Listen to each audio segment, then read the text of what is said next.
Assalamualaikum warahmatullahi wabarakatuh. Kali ini kita akan belajar tentang pengaruh potensi sumber daya alam terhadap aktivitas penduduknya. Pada dasarnya, sumber daya alam terbagi menjadi dua, yaitu sumber daya alam yang dapat diperbaharui dan sumber daya alam yang tidak dapat diperbaharui. Sumber daya alam yang dapat diperbaharui adalah sumber daya alam yang dapat dihasilkan kembali dalam waktu yang tidak lama.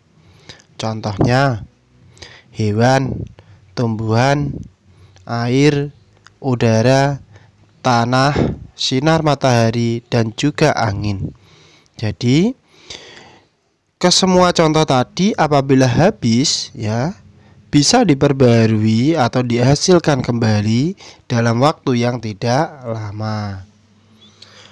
Yang kedua yaitu sumber daya alam yang tidak dapat diperbaharui, yaitu sumber daya alam yang habis atau punah jika kita terus-menerus menggunakannya. Contohnya, minyak bumi, batu bara, gas alam, nikel, emas, intan, timah, granit, marmer, dan pasir kuarsa. Kondisi geografis setiap wilayah di Indonesia berbeda-beda. Ada yang pegunungan, ada dataran rendah, ada juga di daerah pantai. Oleh karena itu, sumber daya alam yang terkandung di dalamnya pun berbeda-beda. Nah, berikut beberapa aktivitas penduduk berdasarkan kondisi geografis wilayahnya. Yang pertama, ada penduduk di dataran tinggi. Nah, ini biasanya bermata pencaharian sebagai petani ya. Di dataran tinggi yang pertama itu petani. Petani apa yang ada di dataran tinggi?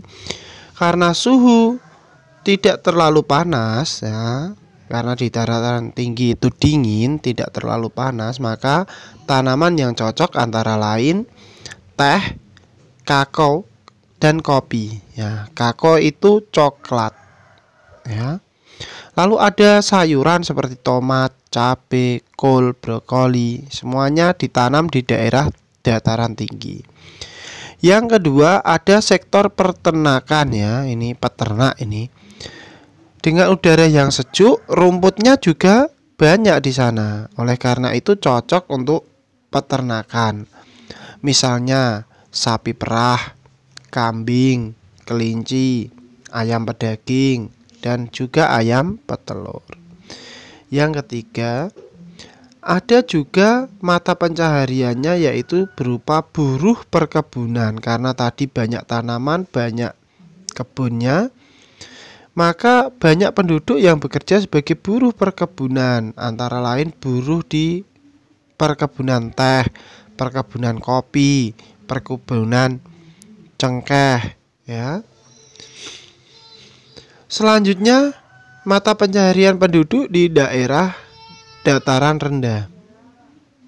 Ya, kalau di dataran rendah sudah jelas seperti daerah kalian ini ada perdagangan ya. Biasanya para orang di daerah dataran rendah ini berdagang pakaian, makanan, minuman, kemudian bahan bangunan dan juga hasil dari pertanian. Kemudian aktivitas penduduk yang kedua di dataran rendah yaitu pertanian.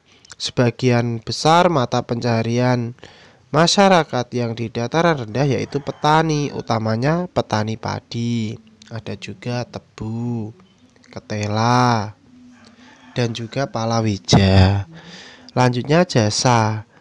Untuk jasa ini biasanya lebih banyak di daerah perkotaan karena kebanyakan penduduk di perkotaan itu bekerja dalam bidang jasa.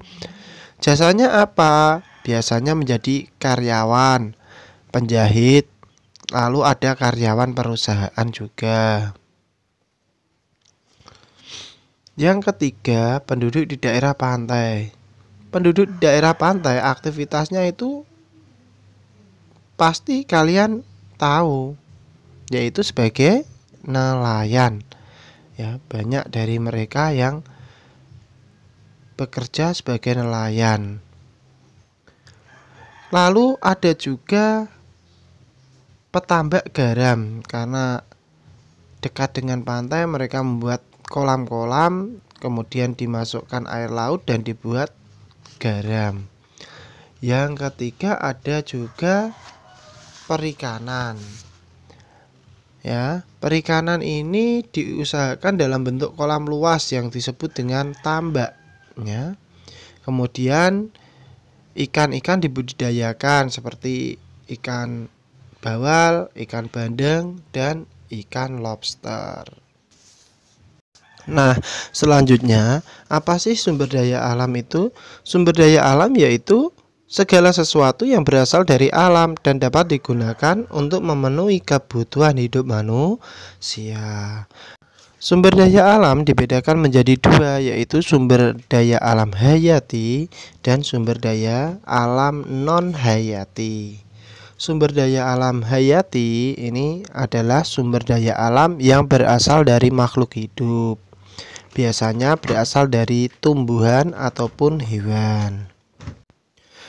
Contoh dari sumber daya alam hayati, yang pertama dari sektor pertanian, misalnya padi, jagung, sagu, tela, kedelai, ini banyak dimanfaatkan sebagai makanan pokok.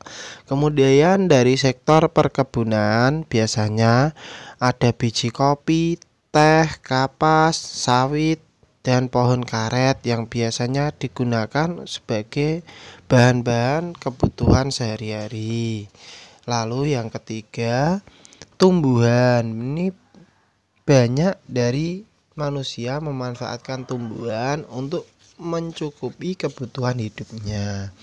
Lalu bagaimana dengan sumber daya alam non-hayati? Sumber daya alam non-hayati adalah sumber daya alam yang bukan berasal dari makhluk hidup. Contohnya apa? Matahari, air, angin, udara. Lalu ada juga bahan tambang. Nah, itulah sedikit penjelasan dari saya. Semoga kalian bisa memahami materi untuk video kali ini. Sekian dari saya. Wassalamualaikum warahmatullahi wabarakatuh.